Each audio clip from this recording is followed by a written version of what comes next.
Junihun recently put out a message in the OWC dev server that he would not be able to continue doing these video recaps, so I'm putting out something similar to fill the void. Big shoutouts to Junihun for doing these year over year for a long time. He's the GOAT of OWC content creation. Let's get started. The OWC World Cup returns once again this year, this time bringing back group stages in a new format. The TLDR is that the top 8 out of qualifiers go straight to round of 16 winners bracket, seeds 9 through 24, the challengers, get put in groups together, and seeds 25 to 40, the contenders, get put in groups together. The top 2 from the challenger groups, seeds 9 to 24, join the winners bracket round of 16, while the bottom 2 start in losers bracket. The top 2 from the contender groups, seeds 25 to 40, join the losers bracket, while the bottom 2 are eliminated outright. If you need more explanation, go check out the official format video and news post. This means that on top of 40 teams qualifying, your placement in qualifiers is more important than ever before this year. Let's break down some surprises and expected placements quickly before moving on to week 1 of group stage. By far the biggest surprise from qualifiers was Hong Kong seeding 40th, a placement where they would have not even qualified under the old round of 32 format. While this team got worse, most people expected them to still be a solid team fighting for top 24 or even top 16. Spain qualifying in seed 20 was a surprise for many people, as well as New Zealand making the top 16 out of qualifiers. Some other noteworthy newcomers to the top 24 include Austria and the Netherlands rebounding after a rebuild period for both teams. Vietnam qualified for OWC for the first time as seed 32, alongside fellow first-timers Greece and Portugal. Uruguay returns for the first time since 2021, Denmark for the first time since 2022, and Peru returns again for their second qualifying performance in 2 years. The top 8 were the exact 8 teams most people expected, with some of the order slightly moved around. Regardless of order, the gap between the top 3 and the rest of the field, as well as between the top 8 and the rest of the field, are about as big as expected this year, with both the top 3 and top 8 being pretty clear before the start of the tournament. As always, qualifiers and rosters do not determine a match, so we'll just have to see how the matches go. Speaking of matches, there have already been some bangers in the group stage.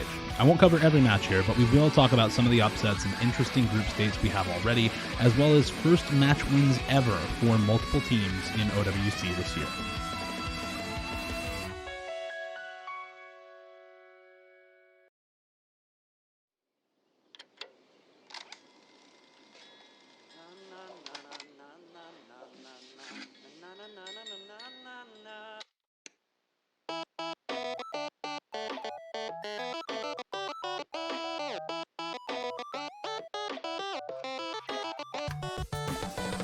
Vietnam versus Malaysia is both the earliest match this year and the earliest OWC match in history, happening Friday 14 UTC on opening weekend.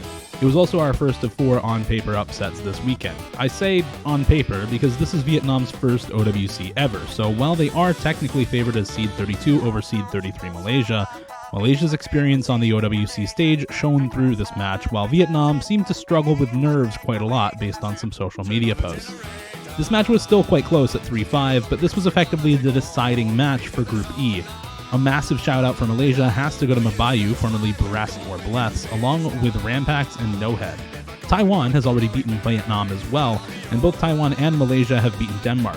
This means Taiwan and Malaysia are locked to advance to the round of 16 losers bracket with exact placement and matchup decided by their match, while Vietnam and Denmark fight for honor and at least one win before being guaranteed knocked out of the tournament. Good luck to Taiwan and Malaysia in the rest of the tournament, and congrats to Vietnam and Denmark on qualifying. Group F goes to expectation so far, with Argentina and Turkey both beating Belgium 5-2 and 5-1. Good luck to all 4 teams making it out. Group H also goes to most people's expectations so far, with Japan beating Greece 5-1 and Singapore just barely eking out a win over Hong Kong in tiebreaker 5-4.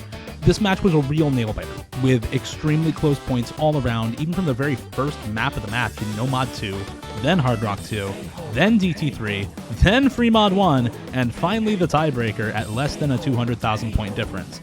Massive shoutouts have to go to Singapore's core 4 players in Holonese, Tebi, Dawnwing, and Macao. These 4, along with Qstronaut, had solid performances all match long, helping them edge Hong Kong out on several key maps. including Hard Rock 2, Free Mod 1, and the Tiebreaker.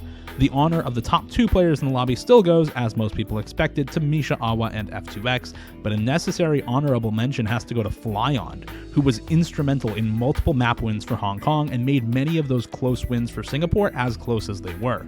This group is still completely up in the air with how close this match was, so make sure to check out these matchups coming up this weekend.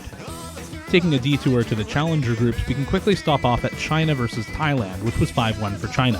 While Thailand played well with about a 3.1 million average score, China averaged 3.55 million team score across all 6 maps in this match, making them by far the scariest group stage team to no one's surprise. Meanwhile, in Group B, both New Zealand and Indonesia beat Finland 5-2. This is the expected outcome looking at seeding, but it's a very important litmus test for both teams, as New Zealand has never qualified in the top 16 before, and the best they've ever finished in the last decade is top 24. For Indonesia, this group stage is a chance to reassert their consistency in the early stages of the World Cup, something that in 2023 and 2024 they have struggled with, despite having a great roster on paper. Finland, on the other hand, have finished top 24 every year starting 2020 onward, and so serve as a gatekeeper to any team looking to breach the top 16.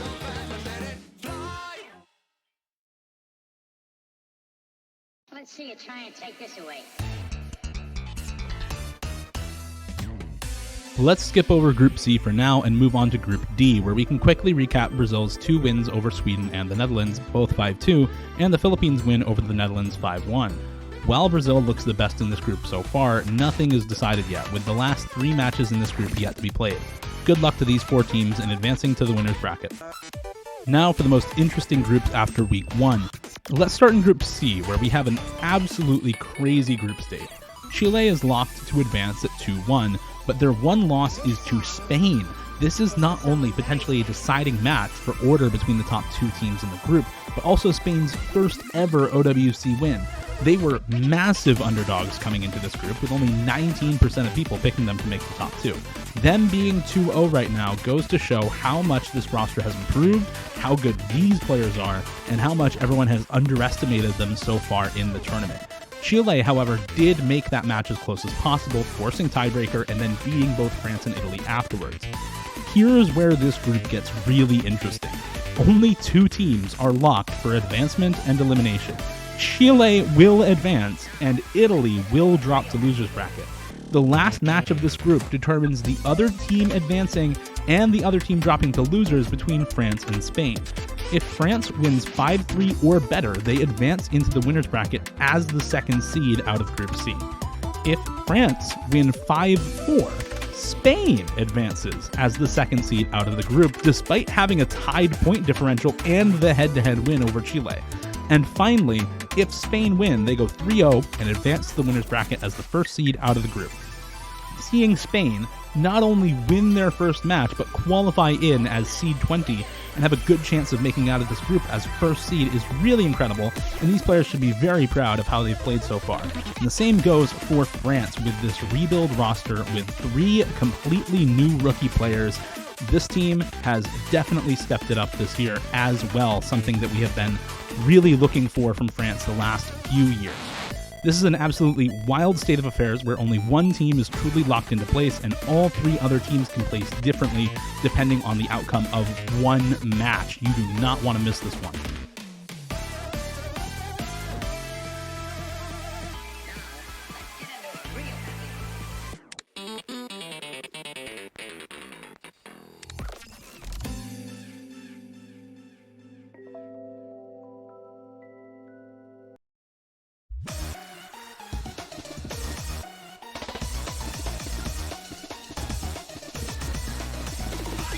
Lastly, we have to talk about Group G in the contenders groups. Ukraine is a team that over the last couple of years has built up a reputation as giant killers. They routinely overperform their qualifier seeding and take down teams who on paper should win against them basically every time. This time around, however, David has found his match in not Goliath, but an even littler guy, Portugal. Portugal not only qualified into OWC for the first time since before OWC was run by the OWC team, but also found their first ever match win against Ukraine 5-3. This is a result that basically no one was expecting, with even fewer people having Portugal advance out of this group than Peru, the lowest seeded team. Massive props have to go to WhatsApp and Rafamat, who played every single map for Portugal and put on massive carry pants all match long, being instrumental for their one breakpoint on Nomad 2 as well. This is the future Portugal has been working so hard toward for the last few years, and a future Maki would have been proud of. Peru, meanwhile, also found their first ever match win against Portugal this weekend. While the commentary was something to behold for this match, the actual matchup was extremely interesting to watch, with Portugal starting off 3-0 with 2 breakpoints on both Peru's first and second pick, and Peru then winning 5 points in a row for almost a reverse sweep. These results put this group in a very weird spot, where the most likely predicted outcome before the tournament of Ukraine and Kazakhstan advancing is only a lock if Ukraine beats Kazakhstan.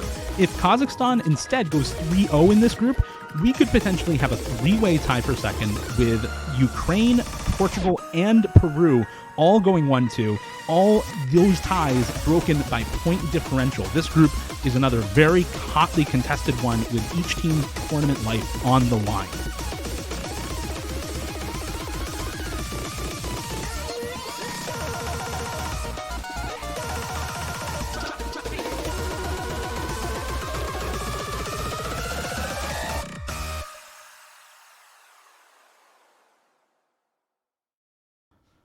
If you've made it this far in the video, make sure to turn on notifications for the OWC Live Twitch channel so you don't miss these amazing matches coming up this weekend.